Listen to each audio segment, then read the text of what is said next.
प्यारे बच्चों, इतिहास के अंतर्गत अगले चैप्टर की ओर चलते हैं और उस चैप्टर में आज जिस बात को समझेंगे वो है लोहा, लौह इस्पात। इसके बारे में आज के चैप्टर में हम लोग समझेंगे। तो लौह इस्पात औद्योगिक क्षेत्र के लिए कितना महत्वपूर्ण स्थान रखता है,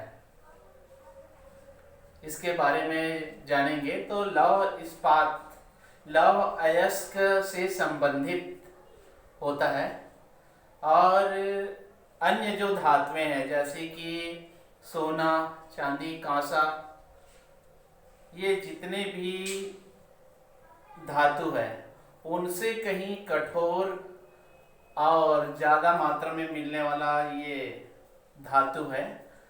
इसी कारण इसका जो उपयोग अन्य धातुओं से ज़्यादा होने लगा। कठोर धातु और कई प्रकार के कार्यों में इसका उपयोग ज़्यादा मात्रा में मिलना, ये लौह उद्योग और औद्योगिकरण के लिए बहुत ही महत्वपूर्ण माना जाता है। प्राचीन समय में देखा गया कि ताम्रयुगीन सभ्यता का विकास हुआ, तांबा मिला, उसके बाद में फिर कांस्य युगीन सभ्यता का विकास हुआ और उसके बाद में लौह युगीन सभ्यता प्राचीन समय में देखने को मिला। तो लोहे से कई प्रकार के जो औजार बनाना या कई कार्यों में इसको लिया जाना। ब्रिटेन औद्योगिक क्रांति का एक प्रमुख देश माना जाता है और वहाँ पर लौह अयस्क को गलाकर एक कठोर धातु बनाया गया, लोहा, और उस लोहे का उपयोग कई प्रकार के कार्यों में उनको किया जाने लगा। पहले गलाने के लिए लकड़ी के कोयले का उपयोग किया जाता था और जिससे कम मात्रा में ऊर्जा मिलता था और समय ज़्यादा लगता था।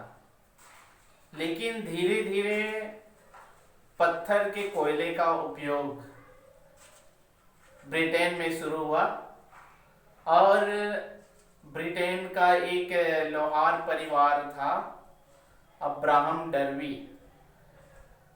इन्होंने लकड़ी के जो कोयले थे उनकी अपेक्षा इन्होंने सबसे पहला जो प्रयोग किया पत्थर के कोयले का, और जब पत्थर के कोयले का प्रयोग किया तो उसमें एक ऐसा परिवर्तन देखा कि शीघ्र गल गया और बड़ी मात्रा में वो लोहे को गला सकता था और ज़्यादा उस लोहे को गलाने की उसमें ज़्यादा क्षमता देखा गया। तो लकड़ी के कोयले की अपेक्षा पत्थर के कोयले का उपयोग उस लोहे को गलाने का और इस्पात बनाने के लिए उपयोग शुरू हुआ। तो इस प्रकार से लोहा या जो इस्पात है ये विभिन्न कार्यों में तेजी के साथ में इनका उपयोग शुरू हुआ। तो आइए बच्चों देखते हैं यहाँ पर औद्योगिक क्रांति में लोहा इस्पात उद्योग का क्या योगदान है, क्या भूमिका है लोहा इस्पात उद्योग का। तो सबसे पहले यहाँ पर देखते हैं वो है कृषि के क्षेत्र में क्रांतिकारी परिवर्तन आया। जब से लोहा इस्पात उद्योग प्रचलन में आया इनका उपयोग जब धीरे धीरे बढ़ना शुरू हुआ तो सबसे पहले कृषि क्षेत्र में इसका प्रयोग किया गया।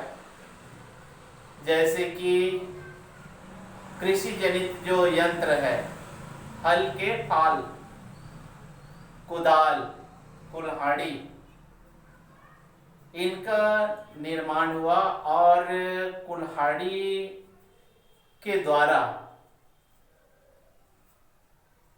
कई पेड़ों को काटकर उनको एक कृषि योग्य भूमि जो बनाया गया और वहां पर कृषि कार्य शुरू किया गया। वहाँ के जो पेड़ है वहाँ पर उनको साफ किया गया और काटा गया। काटने के बाद में उस स्थान पर धीरे धीरे कृषि कार्य किया गया और कृषि कार्य से वहाँ पर अनाज का उत्पादन या कई प्रकार के फसलों का उत्पादन। तो ये भी एक लौह इस्पात का देन है या लौह इस्पात उद्योग की भूमिका यहाँ पर देखने को मिला। तो कृषि क्षेत्र में लौह इस्पात का एक महत्वपूर्ण योगदान, लौह इस्पात आने से यहाँ पर कई प्रकार के कार्यों में इनका उपयोग हुआ। अब देखते हैं तो कृषि के लिए जैसे कि प्राचीन समय में हल के द्वारा जोताई किया जाता था और उसके बाद बीज का छिड़काव करके फसल उत्पादन किया जाता था, लेकिन आज वही लोहे से बनी हुई जो कई प्रकार के कृषि जनित यंत्र जो है, उपकरण है, जैसे कि ट्रैक्टर है, हार्वेस्टर है, थ्रेशर है और निंदाई के लिए, बिजाई के लिए, ऐसे बहुत सारे जो उपकरण देखने को मिलता है वो लोहे से ही निर्मित या लोहे से बना हुआ वो उपकरण होता है। तो सबसे पहला जो औद्योगिक क्रांति में लोहा इस्पात का कृषि के क्षेत्र में एक क्रांतिकारी परिवर्तन आया। दूसरा जो आता है वो है उद्योग धंधों के विकास में सहायक। उद्योग धंधे लौह इस्पात का जब खोज किया गया या उनको गलाकर कई प्रकार के मशीन या भारी भरकम उपकरण,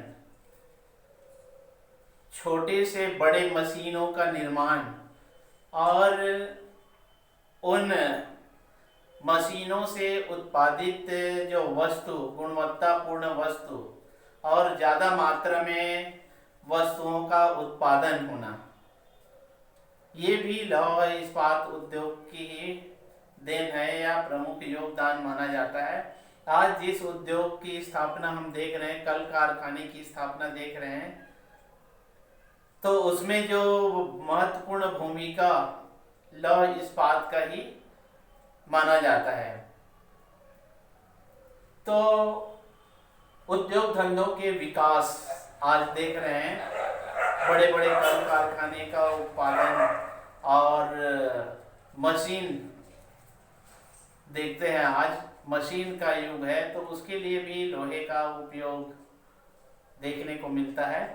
उसके बाद तीसरा जो है लोहा कठोर एवं सुलभ। अन्य धातुओं की अपेक्षा जैसे कि तांबा है, कांसा है, इनकी अपेक्षा जो देखा जाता है तो लोहा कठोर होता है और कठोर होने के कारण इसमें ज़्यादा जल्दी जो घिसने पीटने की जो प्रवृत्ति इसमें नहीं होती। जिस प्रकार से आपका तांबा वगैरह है, मुलायम धातु है, कांसा है, ये मुलायम धातु है, लेकिन लोहा जो है वो कठोर होता है और सुलभ है। इसलिए इसका उपयोग और इसका जो महत्वपूर्ण योगदान और है क्योंकि सुलभ है, आसानी से मिल जाता है। जगह जगह पर लोहे का भंडार मिलता है और लोहे के भंडार मिलने के कारण इसका जो उपयोग कई प्रकार के उपकरण या कई प्रकार के औजार बनाने के लिए किया जाता है। जैसे कि आपका तलवार है, ढाल है और चाकू है, कवच है, ऐसे बहुत सारे युद्ध से संबंधित उपकरण निर्माण के लिए इसका उपयोग किया जाता है। इसलिए लोहा का उपयोग बड़े आसान और सुलभ प्रकार से किया जाता है। चौथा जो होता है वो है, चौथा योगदान है वो है परिवहन में वृद्धि। परिवहन के साधन में भी इसका योगदान है। एक छोटे से मोटरसाइकिल से लेकर हम देखते हैं तो बड़े बड़े जो जहाज या रेलगाड़ियां या बस या ट्रकें, ऐसे महत्वपूर्ण जो परिवहन के जो साधन हैं, लौह इस्पात उद्योग के आने से इसमें लगातार वृद्धि देखने को मिल रही है। परिवहन में इसका महत्वपूर्ण योगदान मिल रहा है लौह इस्पात उद्योग का। पांचवा जो है शक्तिशाली साम्राज्यों की स्थापना। लौह इस्पात उद्योग के कारण ही आज शक्तिशाली साम्राज्य की स्थापना, जैसे सैन्य शक्ति या सैनिकों के लिए कवच है, ढाल है, तलवार है और भाला है, ऐसे बहुत सारे सैन्य या सैनिकों की सामग्री के लिए महत्वपूर्ण, और इन्हीं के द्वारा राजा महाराजा जो हैं वो अपने शक्तिशाली साम्राज्य की स्थापना किए हैं। प्राचीन समय में तलवार, भाला, कवच, ढाल, इन्हीं का उपयोग करके राजा के द्वारा कई साम्राज्य की स्थापना किया गया। तो आज देखा जाता है तो लौह इस्पात उद्योग ही एक महत्वपूर्ण भूमिका निभाई है शक्तिशाली साम्राज्य की स्थापना के लिए। जिन राजाओं के पास में ज़्यादा से ज़्यादा तलवार और ढाल, कवच और भाले, ये कई प्रकार के युद्ध सामग्री होते थे, वही राजा जो है विजय हो जाते थे, और जिनके पास में ये सामग्री नहीं होती थी वो परास्त हो जाते थे। तो इस शक्तिशाली साम्राज्य की स्थापना के लिए भी लोहा इस्पात उद्योग की प्रमुख योगदान देखने को मिलता है। उसके बाद आ जाते हैं छठवां जो है दैनिक उपयोग के बर्तन। दैनिक उपयोग के बर्तन में भी ये लौह इस्पात देखने को मिलता है। हम जिस भोजन के सामग्री, पीने के लिए गिलास हो या स्टील थाली हो, ऐसे बहुत सारे जो भोजन के लिए हम उपयोग करते हैं या घरेलू उपयोग करते हैं, तो प्राचीन समय में इन्हीं के द्वारा या लौह इस्पात से बनाया हुआ एक प्रमुख साधन हुआ करता था। तो इस प्रकार से दैनिक उपयोग के बर्तन बनाने के लिए भी लौह इस्पात उद्योग की भूमिका बहुत महत्वपूर्ण माना जाता है। इसके बाद में आइए चलते हैं औद्योगिक विकास का समाज पर प्रभाव। औद्योगिक विकास तो हो रहा है, लेकिन हमारे समाज में इसका क्या प्रभाव पड़ रहा है उसको देखते हैं। तो सबसे पहला जो प्रभाव पड़ता है वो है वर्ग संघर्ष का उदय। वर्ग संघर्ष, जब से औद्योगिक विकास या औद्योगिक क्रांति या औद्योगिकरण देखने को मिला है तभी से ही। वर्ग संघर्ष मतलब दो भाग में बढ़ गया, दो वर्ग में बढ़ गया। एक जो बढ़ गया वो था पूंजीपति वर्ग, और दूसरा जो वर्ग जो बटा है वो है मजदूर वर्ग। पूंजीपति वर्ग जो थे वो मालिक या स्वामी होते थे, जो कंपनी को संचालित करते थे, उद्योग को संचालित करते थे, कारखाना को संचालित करने वाले थे। दूसरा वर्ग जो था वो मजदूर वर्ग या श्रमिक वर्ग, जो उस कारखाने में मेहनत करते थे, परिश्रम करते थे। तो दोनों के बीच में एक वर्ग संघर्ष, पूंजीपति और मजदूर वर्ग के बीच में कई प्रकार के विवाद मतभेद होते रहते हैं। ये सामाजिक जो प्रभाव देखने को मिला औद्योगिक के जो विकास में समाज पर, ये विपरीत प्रभाव पड़ने लगा, दो वर्ग में बढ़ गए। इसके बाद में दूसरा जो आ जाता है प्रभाव बेरोजगारी में वृद्धि। बेरोजगारी में जो वृद्धि, जैसे कि लौह इस्पात उद्योग के आने से छोटे छोटे जो कुटीर उद्योग या छोटे जो घरेलू उद्योग थे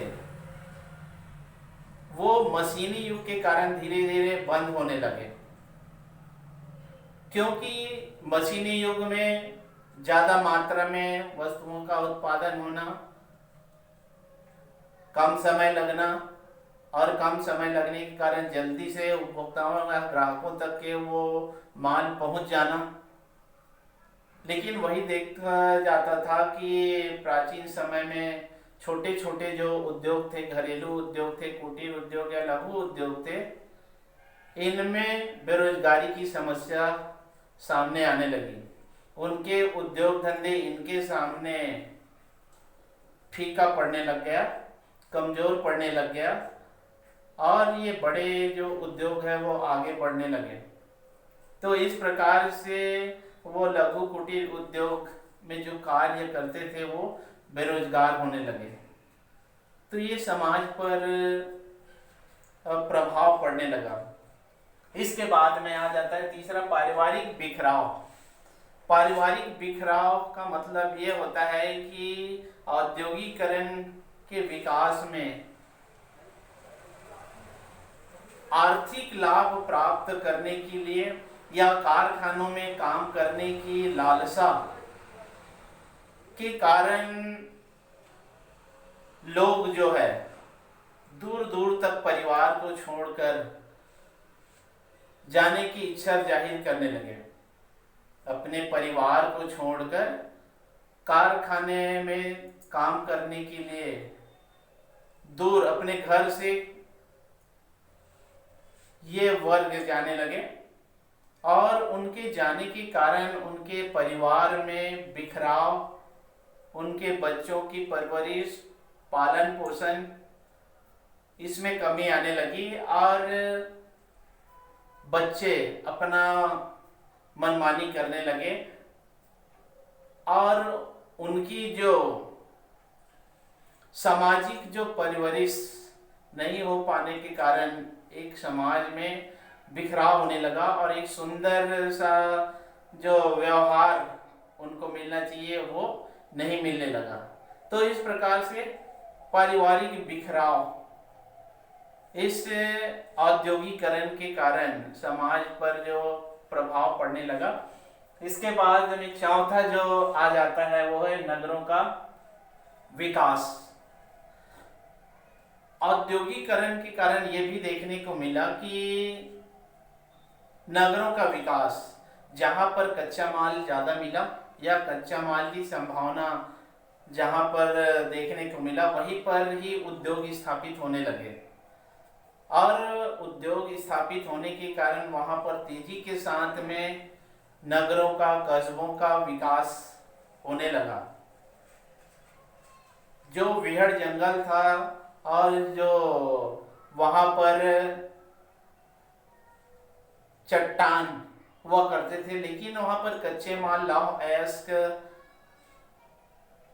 या कोयले की खदान या कोई भी ऐसे खनिज पदार्थ जहां पर मिले, वहीं पर उद्योग स्थापित होने लगे। और उद्योग की स्थापना के कारण वहां पर बड़ी मात्रा में जनसंख्या एकत्रित होने लगी और एक बड़े नगर के रूप में स्थापित होने लगे। और बड़े नगर के रूप में स्थापित होने के कारण, वहाँ जनाधिक्य होने के कारण कई प्रकार के आपराधिक जो प्रकरण या आपराधिक जो क्रियाएं जन्म लेने लगी, जो समाज के लिए बहुत ही घातक सिद्ध होने लगी। तो इस प्रकार से औद्योगिकरण का विकास हुआ, लेकिन समाज पर इसका प्रभाव पड़ने लगा। उसके बाद में पांचवा जो आ जाता है वो है आपराधिक कृत्यों में वृद्धि। अभी आपको बताया गया, जैसे ही नगर का विकास हुआ तो आपराधिक कृत्य भी, लोग जो है वो ज्यादा लाभ कमाने के लिए या आर्थिक जो लाभ प्राप्त करने के लिए, आर्थिक लालसा की दृष्टि से किसी भी हद तक वो या कोई भी अपराध करने के लिए या कई प्रकार के ऐसे जो कृत्य को करने के लिए तत्पर हो जाते थे कि ये सही है कि ये गलत है, कि ये ठीक है कि ये नहीं है, इसके बारे में नहीं सोचना। और कई प्रकार के उनके द्वारा असामाजिक कृत्य को जन्म देना, लड़ाई झगड़ा विवाद, इस प्रकार से कार्य औद्योगिकरण के साथ ही शुरुआत हुआ, जो समाज के लिए बहुत ही खतरा साबित हो सकता है। इसके बाद में जो छठवां जो आ जाता है सुख सुविधाओं में वृद्धि। औद्योगिक विकास जब हुआ, औद्योगिकरण जब आगे बढ़ा और एक क्रांति का रूप लिया, तो कई प्रकार की सुख सुविधाएं लोगों को प्राप्त होने लगा। उनकी आवश्यकताओं की चीज उनको मिलने लगा, कम समय में गुणवत्ता वाली वस्तु मिलने लगी और उनको रोजगार भी मिलने लगा, जिनसे उनके आर्थिक क्रियाकलाप में भी फायदा होने लगा। और इस प्रकार से अपने परिवार का भी अच्छे से देख रेख, कई प्रकार के भौतिक साधन भी उपलब्ध होने लगे, यातायात के साधन उपलब्ध हुए। तो ऐसी कई सुख सुविधाएं ये औद्योगिकरण के विकास की प्रमुख देन माना जाता है। तो इस प्रकार से आज लौह इस्पात उद्योग किस प्रकार से योगदान और हमारे समाज पर क्या उसका असर पड़ा, प्रभाव पड़ा, इसके बारे में आज इस चैप्टर के अंतर्गत समझे हैं। इसी औद्योगिक क्रांति के संबंध में अगले चैप्टर में और महत्वपूर्ण बातों पर चर्चा करेंगे। धन्यवाद।